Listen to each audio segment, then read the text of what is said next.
우리나라 교통사고율이 OECD보다 그 평균보다 무려 11배나 더 높다고 합니다. OECD 평균이 10,000 대의 자동차 중에 한 50여 대가 사고를 경험하는 그런 율인데 1년에 우리나라는 그거에 한 11배니까 550대 정도가 그렇게 교통사고를 겪는 것이죠. 그것도 상당한 수죠. 한 5%가 교통사고를 1년에 만나기 때문에 결코 작은 숫자가 아닙니다. 왜 우리나라는 그렇게 교통사고율이 높은 것인가? 여러 가지 이유가 있겠지만 가장 큰 이유는 그 운전하시는 분들의 그 운전 습관 때문이라고 합니다. 우리도 경험해 봐서 알지만 운전할 때 이 조급해지면 어떻게 운전을 합니까? 신호를 볼 때도 자기 신호를 보는 게 아니라 양 옆에 보면서 그때 바뀌는 찰나에 이렇게 가려고 하죠. 그리고 또 이렇게 봐서 신호가 노란불이 되면 멈춰야 되는데 빨리 노란불을 그 시간에 통과하려고 그렇게 보통 운전을 합니다.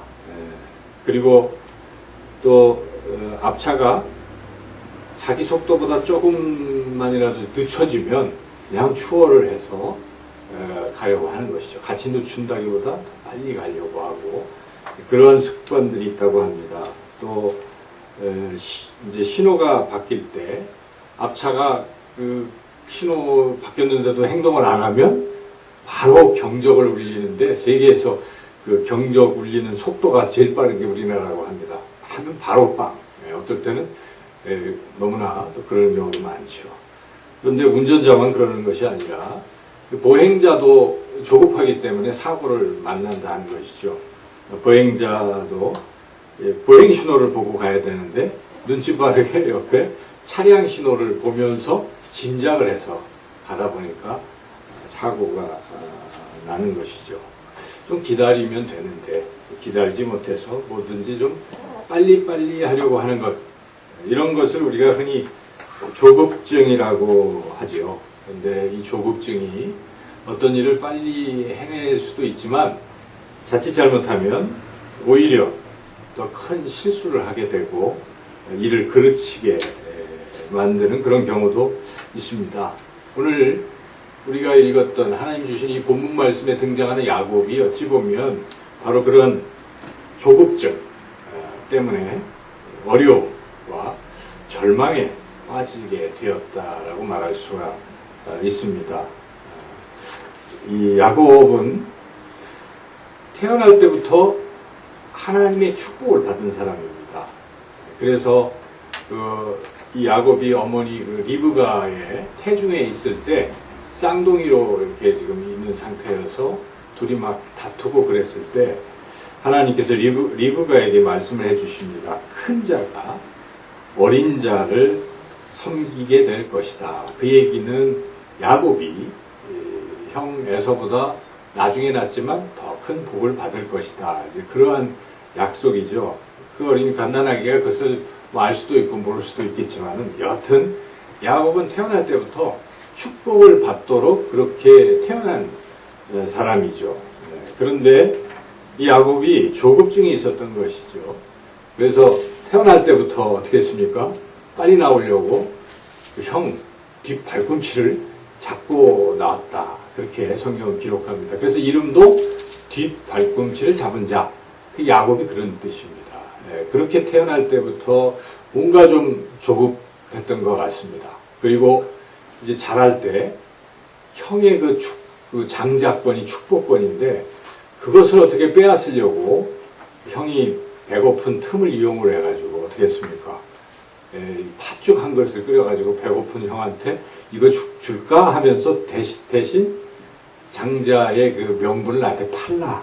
이것도 어찌 보면 하나님이 축복을 주시기로 작정이 돼 있으면 기다리면 때가 되면 그 축복을 받을 텐데 그런데 조급한 것이죠. 그래서 빨리 자기가 그것을 얻어내려고 하다 보니까 그런 무리수를 두게 된 것입니다.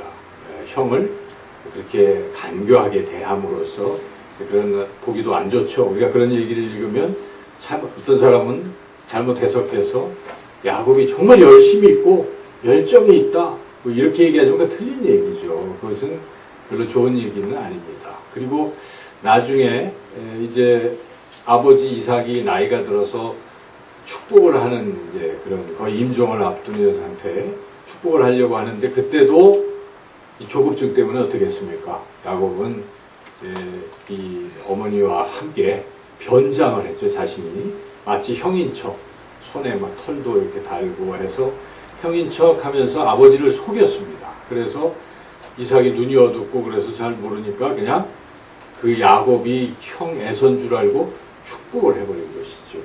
이와 같이 아버지를 속였습니다. 어찌 보면 그렇게 하는 행태가 상당히 그 열정, 축복을 받으려는 그런 것이 있기도 하지만 빨리 조급증이 있어서 그런 것이죠. 때가 되면 하나님께서 다 주실 것인데 그것을 빨리 자기가 어떻게 노력을 해서 얻으려고 하는 그런 조급증 때문에 그렇다고 볼 수가 있습니다. 그런데 과연 그렇게 조급증을 보인다고 해서 그런 축복을 받게 되는 것인가? 그렇지 못했잖아요.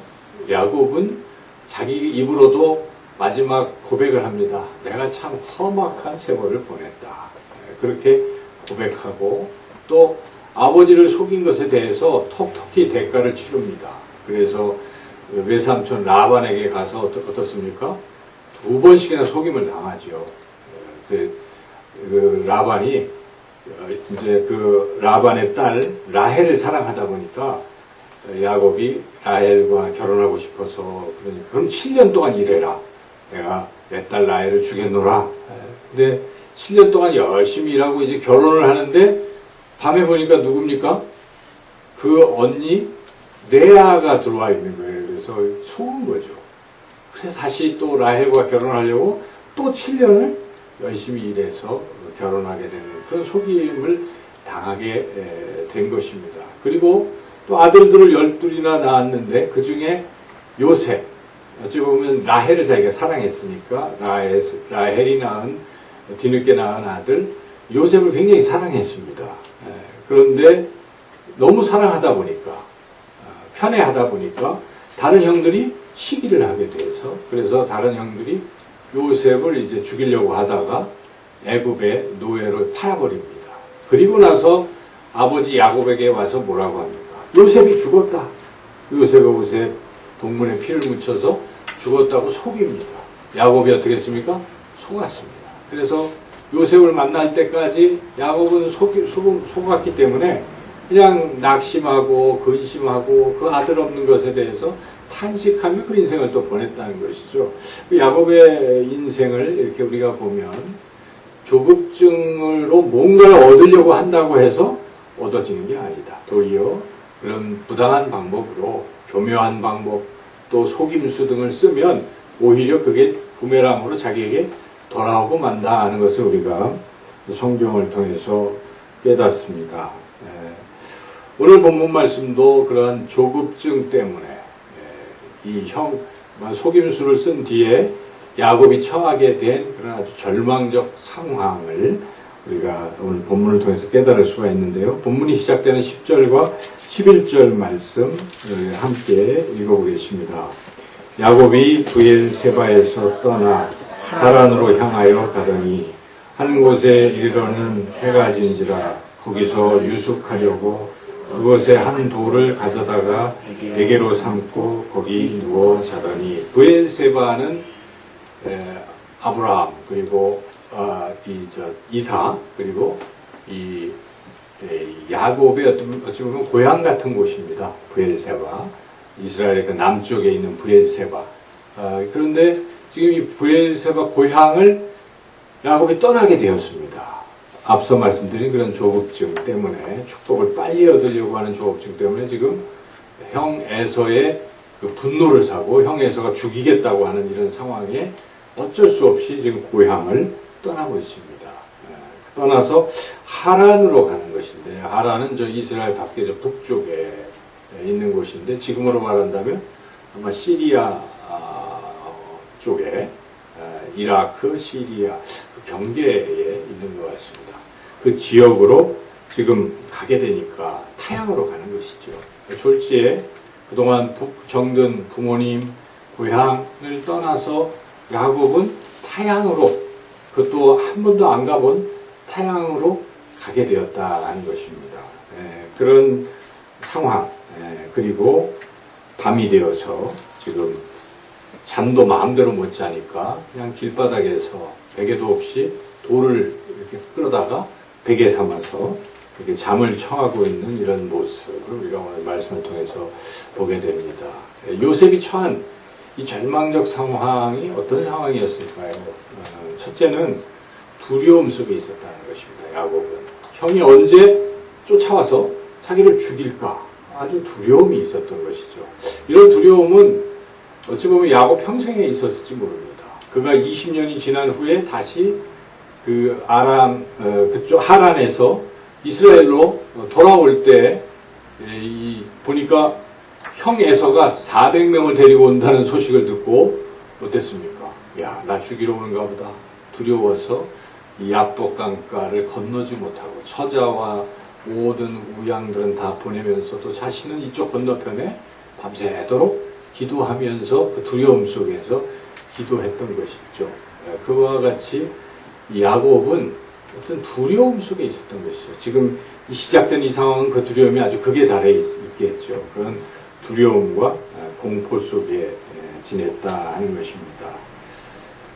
우리도 살면서 혹시 사람에 대해서 이런 두려움을 갖고 살아가는 그런 경험은 없습니까?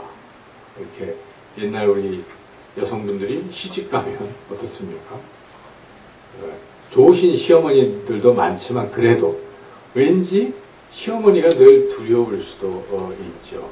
그리고 분에 막 가는 젊은이들은 이제 선임들에 대해서 두렵죠. 뭐 좀 삐딱한 선임들, 윤일병 그 선임들, 그렇다면 큰 죽음으로 치닫게도 되고 하다 보니까 그런 힘 있는 자들 앞에서 두려워할 수도 있고, 직장에 이제 막 취업을 하면 직장 상사들이 고과를 하고 그러면서 생사여탈을 쥐듯이 직장 잘리면 안 되잖아요. 그러니까 늘 그런 두려움 속에 있을지도 모르겠습니다. 그래서 삶 자체가 어찌 보면 사람에 대한 두려움 속에 놓여 있는 것일지도 모릅니다. 야곱이 두려움이 있었다는 것이죠. 두 번째, 야곱은 고독감에 있었다는 것입니다. 그동안은 어머니 리브가가 야곱을 얼마나 사랑합니까? 그래서 뭐든지 야곱 중심으로 참 편하고 좋았는데 지금 그 어머니 곁을 떠나야 되는 것이죠. 또 아버지도 떠나야 되고, 뭐 미운 형이지만 형도 떠나고 같이 살다가 혼자 산다는 것, 이런 고독감도 상당히 견디기가 쉽지 않은 것이죠. 우리도 뭐 홀로 사는 분들은 참 외로움을 많이 느끼지 않습니까? 또 뭐 같이 살다가도 잠시 어디 출타한다든지 그럴 때 참 견디기가 쉽지가 않잖아요. 어디 출장이라도 오랫동안 간다든지 하면 가족이 그립고 보고 싶고, 그리고 인간은 홀로 산다는 게 참 힘들죠. 그러한 고독감 속에 지금 놓여 있다는 것입니다. 그리고 야곱이 세 번째 어떤 상태입니까? 뭐 가장 큰 것은 불안감입니다. 불안감. 야곱은 지금 미래가 불투명합니다. 그 전까지만 해도 축복도 보장받았고, 시간 지나면 그 아버지 이삭의 그 재산을 다 받는 게 그게 축복이거든요. 그때 당시는 장자는 두 곱절 뭐 이렇게 해서 축복도 받고 안락한 생활도 보장이 되고 뭐 이런 상태였는데 지금 다 놓고 떠나야 되잖아요. 하란은 모르는 곳입니다. 미지의 세계입니다.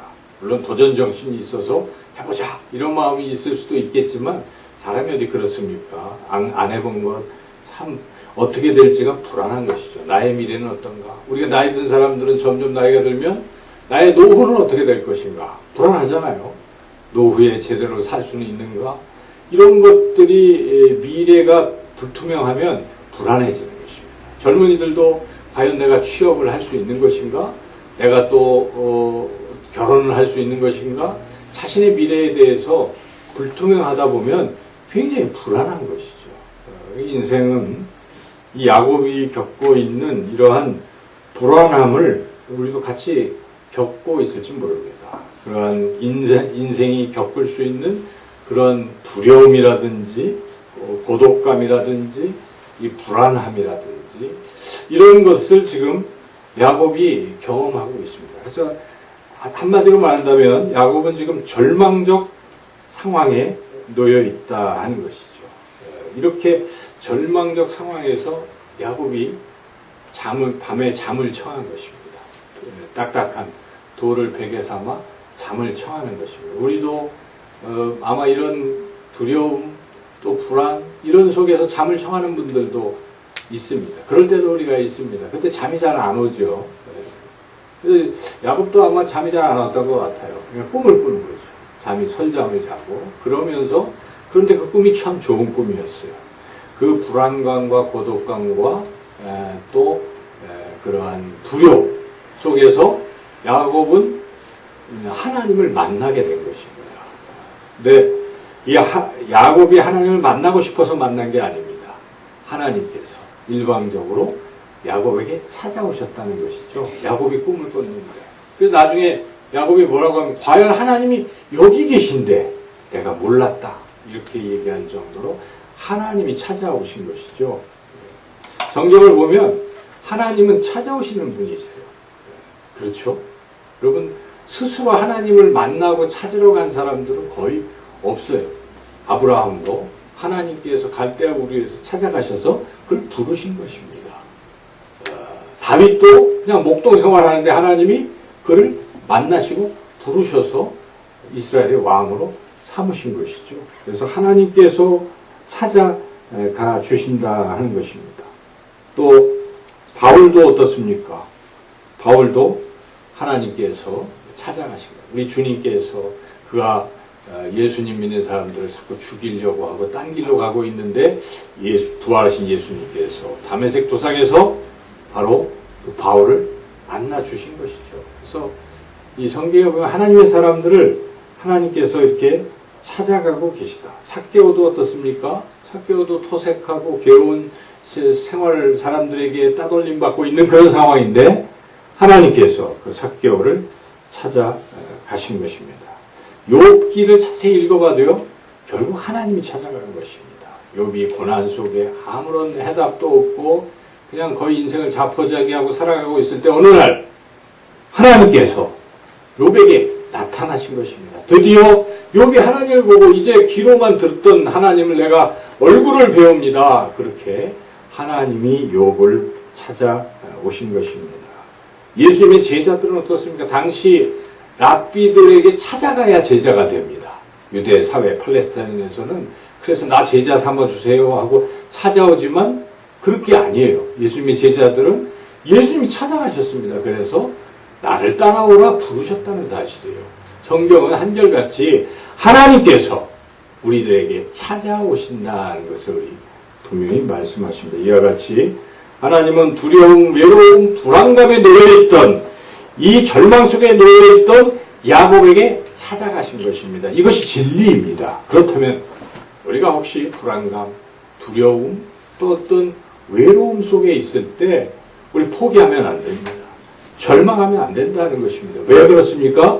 하나님이 우리를 찾아오시기 때문인 줄로 믿습니다. 그러므로 우리는 이러한 상황에서 인내하면서 기다려야 되는 것입니다. 하나님의 오시기를 기다리고 바라고 기도하고 잠잠히 인내하면 하나님 반드시 찾아오신다는 것입니다. 야곱이 범했던 실수처럼 그렇게 조급하게 당장의 눈앞에 그 어떤 것이 없다 하여 다 포기하고 절망하고 불평하고 원망할 것이 아니라는 것입니다. 우리가 좀 인내하면서 하나님의 때를 기다리고 좀 기다리다 보면 하나님은 반드시 찾아오신다는 것입니다. 지금 이 야곱에게 꿈속에서 하나님이 찾아오셨습니다. 하나님이 찾아오시니까 야곱이 어떻게 됐습니까? 그 고독감이 사라졌습니다. 꿈속에서 하나님 말씀하십니다. 네가 안전하게 될 때까지 내가 너와 함께하겠다. 함께하겠다는 것이 무엇입니까? 세상 사람들이 다 내 곁을 떠나고 나 홀로 남아도 하나님이 나와 함께 하신다면 우리는 고독하지 않을 것입니다. 외롭지 않을 것입니다. 하나님 나와 함께 하시기 때문에 야곱에게 하나님이 그렇게 약속하신 것입니다. 오늘 우리에게도 하나님 말씀하십니다. 내가 너와 함께 하겠다 말씀하시는 것입니다. 우리가 이 말씀을 듣고 믿는 것입니다. 그렇지. 하나님이 나와 함께 하시기에 나는 어떤 상황에서도 외롭지 않다는 것입니다. 둘째, 불안하지 않습니다. 미래가 불투명하지 않습니다. 하나님이 약속하십니다. 야곱에게 무엇이라고 약속하고 있습니까? 오늘 우리 본문 말씀, 하나님의 약속의 말씀을 한번 쭉 같이 읽어보면 좋겠습니다. 13절부터 15절까지 말씀입니다. 한번 같이 한번 읽겠습니다. 또 본즉 여호와께서 그 위에 서서 이르시되 나는 여호와니 너의 조부 아브라함의 하나님이요 이삭의 하나님이라. 네가 누워있는 땅을 내가 너와 네 자손에게 주리니 네 자손이 땅의 티끌같이 되어 네가 서쪽과 동쪽과 북쪽과 남쪽으로 퍼져나갈지며 땅의 모든 족속이 너와 네 자손으로 말미암아 복을 받으리라.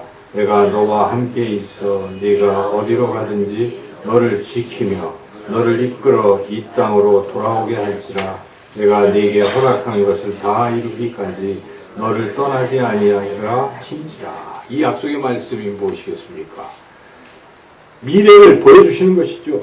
하나님이 그 약속의 땅을 다 주시겠다는 것입니다. 후손도 많아지게 하시고 그리고 복의 근원이 되게 하시겠다. 이것은 아브라함에게 주신 약속인데 지금 야곱이 그 승계를 하고 있는 것입니다. 그래서 너를 통해서 그것을 이룰 것이다 하고 너의 미래는 확실하다 하는 것을 보여주는 것이죠. 이제 불안하지 않습니다. 꿈이 생겼습니다. 비전이 생겼습니다. 야곱은 불안하지 않을 것입니다. 하나님께서 우리에게 동일하게 그렇게 하시는 것입니다. 우리를 찾아오신 하나님께서 우리에게 각자에게 말씀해 주신 것입니다. 내가 너를 통해서 나의 이런 계획을 이룰 것이다. 우리가 그 계획을 받게 되면 비전이 생기는 것입니다. 인생의 목표가 생기는 것입니다. 인생의 꿈이 생기는 것입니다. 그런 사람들은 불안하지 않습니다.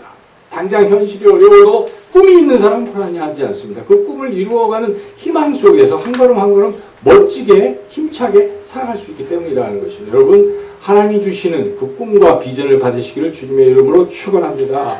하나님은 하나님 사람들에게 다 주시는 것이죠. 하나님의 뜻을 이루기 위해서 각자에게 맞는 그런 꿈을 주신다는 것입니다. 그리고 야곱은 하나님을 만남으로 이제 더 이상 두려워할 필요가 없는 것이죠. 내가 너를 지켜주겠다고 말씀하시는 것입니다. 우리가 사망의 음침한 골짜기를 다닐지라도 해를 두려워하지 아니하는 것은 주께서 나와 함께 하시고 주의 지팡이가 막대기에 나를 보호하시기 때문에 우리는 두렵지 않은 것입니다. 아무리 상황이 어려울지라도 하나님 우리와 함께 하시면 우리는 결코 두려움 속에서 놓여있지 않고 벗어나게 될 줄로 믿습니다.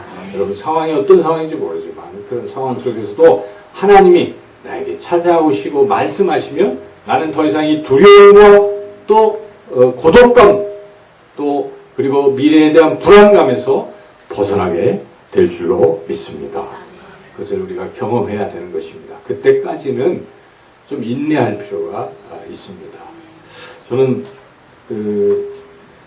최근에 교회가 처한 상황에 놓고 참 하나님 앞에 죄송하고 교회가 성장도 안 하고 성장은커녕 있던 분들도 이렇게 교회를 떠나는 그런 상황에 참 하나님 앞에 어떻게 해야 할지 죄송한 그러한 마음, 또한 불안하고 불안하지 않습니까? 불안해요. 불안하고 또 두렵고 또 외롭고 뭐 그런 마음들이 있었습니다. 그래서 그 어느 때보다 하나님 앞에 더 간절히 기도하지 않을 수가 없었습니다. 기도하는 중에 하나님께서 이 말씀을 떠올려 주셨어요. 그래서 제가 마음에 평안을 얻게 되었습니다. 희망을 갖게 되었습니다. 그래서 이 말씀을 우리 함께 나누기를 원해서 오늘 이 말씀을 전합니다. 그래서 여러분, 어떠한 상황에서도 우리 너무 초조해하거나 낙심하거나 포기하지 마시기를 축원합니다. 기다릴 필요가 있어요. 때를 기다리는 것입니다. 하나님의 때가 되면 하나님의 약속은 반드시 이루어진다. 그래서 우리가 좀 힘차게 용기 있게 씩씩하게 열심히 즐겁게 기뻐하며 살아갈 필요가 있다는 것입니다. 주눅들고 위축되면 더 삶이 황폐해지는 것입니다. 그래서 이럴수록 오히려 더 우리가 하나님을 바라보고 힘차게 나가야 된다는 것입니다. 때가 되면 하나님이 이루십니다. 저는 제 삶에서 그런 것을 느꼈습니다. 제가 아시는 것처럼 젊을 때에 결혼하고 나서 간이 안 좋아서 병원에 입원하게 됐어요. 그때 제가 참 미래에 대해서 불안했습니다. 그때 첫 아이를 낳고 첫 아이가 병실로 이렇게 오는데, 야, 내가 오래오래 살아서 잘 할 수 있을까? 그리고 자신이 없었습니다. 그리고 또 뭐 이렇게 사람들이 자동차를 타고 다니잖아요. 근데 나는 과연 자동차를 타는 사람이 될 수 있을까? 이런 생각도 들었어요. 그래서 미래에 대한 불안감, 두려움, 뭐 그런 속에 있었어요. 그런데 간증했다시피 하나님께서 그 간염을 고쳐주셨단 말이죠.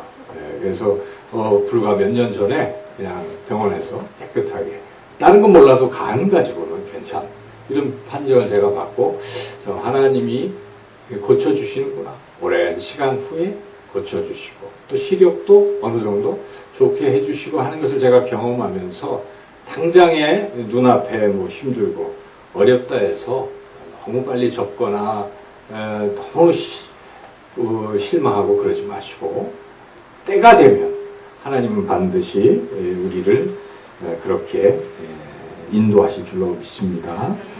그래서 희망을 갖는 것이 굉장히 중요하다는 것이죠. 지금 야곱이 이루어진 건 아무것도 없습니다. 상황은 변화된 거 없잖아요. 꿈 한 번 꾼 것입니다. 가다가 이제 20년 동안 가서 고생해야 돼요. 먼 길 가야 됩니다. 그런데 야곱에게 무엇이 생겼습니까? 희망이 생긴 것입니다. 희망이 생긴 것이에요. 야곱은 하나님의 약속을 받고 희망이 생겼어요. 그래서 그 세월을 견뎌내기 시작하는 것입니다. 우리에게 이 희망이라는 것은 굉장히 중요합니다. 이 소망이 있어야 됩니다. 그래서 믿음과 소망은 떨어지는 게 아닙니다. 우리가 하나님을 믿으면 미래에 대한 소망이 생기는 것입니다. 절망하는 사람이 아니라는 것입니다. 예수님을 믿는 하나님의 사람들, 크리스찬들은 결코 절망하는 사람들이 아닙니다. 여러분, 늘 희망 속에 살아가시기를 축원합니다. 그리고 우리가 희망과 함께 또 야곱의 모습에서 배울 점이 있다는 것입니다. 야곱은 이런 희망을 가지고 잠에서 깨어나서 뭐라고 합니까? 하나님 앞에 뭔가 어떤 일을 합니다. 크게 두 가지를 했다는 것입니다. 첫째는 감사했다는 것입니다. 야곱은 희망을 주신 하나님께 감사를 드렸다는 것입니다. 꿈에서 하나님의 음성을 듣고 야곱이 무엇이라고 합니까? 여기 16절부터 쭉 나오는데 18절 같이 한번 읽어보겠습니다. 야곱이 아침에 일찍이 일어나 베개와 삼았던 돌을 가져다가 기둥으로 세우고 그 위에 기름을 붓고, 지금 이 예식이 무엇입니까? 하나님께 예배드리고 있습니다. 무슨 예배를 드렸겠습니까? 감사 예배를 드렸겠죠. 하나님, 제가 절망에 있었는데 하나님의 은혜로 희망을 갖게 됐어요. 하나님 너무 감사합니다. 이 감사하는 것입니다. 여러분, 감사를 드리십니까? 그냥 뭔 일이 이루어져야만 감사를 드립니까? 저는 그렇지 않다고 생각합니다. 희망을 주신 것이 가장 큰 감사의 제목이라는 것입니다. 미래에 그 희망이 아직 이루어지지 아니하였을지라도 하나님께서 우리에게 낙심하지 않고 용기를 내고 일어서게 해주신다면 그것만큼 귀한 것이 없습니다. 그것은 살아갈 힘이요 원동력이기 때문에 그런 희망을 여러분이 가지게 되었다. 말씀을 통해서 오늘 새 힘을 얻었다. 하나님, 제가 미래에 대한 희망을 갖습니다. 이런 은혜를 받으시면 제일 먼저 할 일이 무엇입니까? 하나님, 정말 감사합니다. 감사는 감사를 낳는 것입니다. 그러나 은혜를 받고도 감사할 줄 모르게 된다면 그럼 감사한 일은 잘 이제 안 일어날 수도 있어요. 그래서 우리가 항상 은혜 받으면 감사하는 그런 생이 되어야 된다는 것이죠. 그리고 또한 이렇게 희망을 갖게 되고 감사하며 한 걸음 더 나가야 된다는 것입니다. 야곱은 어떻게까지 이야기하고 있습니까? 감사 예배를 드린 후에 하나님 앞에 뭔가 약속을 드리는 것입니다. 서원을 하는 것입니다. 결단을 하는 것입니다. 뭐라고 결단하고 있습니까? 마지막 20절로부터 22절까지 말씀 함께 읽겠습니다. 야곱이 서원하여 이르되 하나님이 나와 함께 계셔서 내가 가는 이 길에서 나를 지키시고 먹을 떡과 입을 옷을 주시오. 내가 평안히 아버지 집으로 돌아가게 하시오면 여호와께서 나의 하나님이 되실 것이요 내가 기둥으로 세운 이 돌이 하나님의 집이 될 것이요 하나님께서 내게 주신 모든 것에서 10분의 1을 내가 반드시 하나님께 드리겠나이다 하였더라. 하나님께서 희망을 주셨는데 이 희망이 희망한 대로 다 이루어지게 되면 저도 저의 생을 드리겠습니다. 이렇게 헌신하는 모습 아니겠습니까? 우리는 그 어떤 희망이 다 이루어진 후에 헌신할 것이 아니라 한 걸음 더 나아가서 희망을 주시면 하나님 이제 내 생을 주님께 드리겠습니다. 그렇게 결심하고 결단하고 살아갈 필요가 있습니다. 바울이 그런 사람 아니겠습니까? 바울이 변화됐잖아요. 예수님을 만나서. 그런데 그 생이 뭐 다 이루어진 게 아니잖아요. 약속만 믿고 바울이 자기 인생을 하나님께 바친 것입니다. 그럴 때 하나님이 그를 위대한 사람으로 쓰셨다는 것입니다. 저는 그 부분에 우리가 주목해야 된다고 생각해요. 아무것도 이루어지지 아니하였을지라도 하나님이 꿈과 비전을 주시고 소망을 주실 때 우리는 하나님께 감사하고 우리 생을 하나님께 한번 드려보자 하는 것입니다. 우리의 삶을 하나님께 온전히 헌신할 때 하나님이 우리를 들어서 위대한 하나님의 그런 계획들을 반드시 이루어 주실 줄로 믿습니다. 우리에게 주신 희망을 반드시 하나님이 이루어 주십니다. 그러한 멋진 생을 함께 살아가시기를 주님의 이름으로 축원합니다. 아멘. 하나님 감사합니다. 오늘 말씀을 통해 그 어떤 절망적 어려운 상황 속에서도 하나님은 반드시 우리에게 나타나셔서 우리에게 희망을 주시고 또 용기를 주시는 줄로 믿습니다. 잠잠히 하나님을 바라보고 기다리는 우리의 삶이 되게 하시고 그 은혜를 입어 더욱 하나님께 감사드리고 우리의 생을 온전히 하나님께 드리고 헌신하여 하나님의 귀한 뜻을 이루어가는 우리 모두가 되게 하여 주시기를 간절히 원하옵고 예수님의 이름으로 기도드리옵나이다.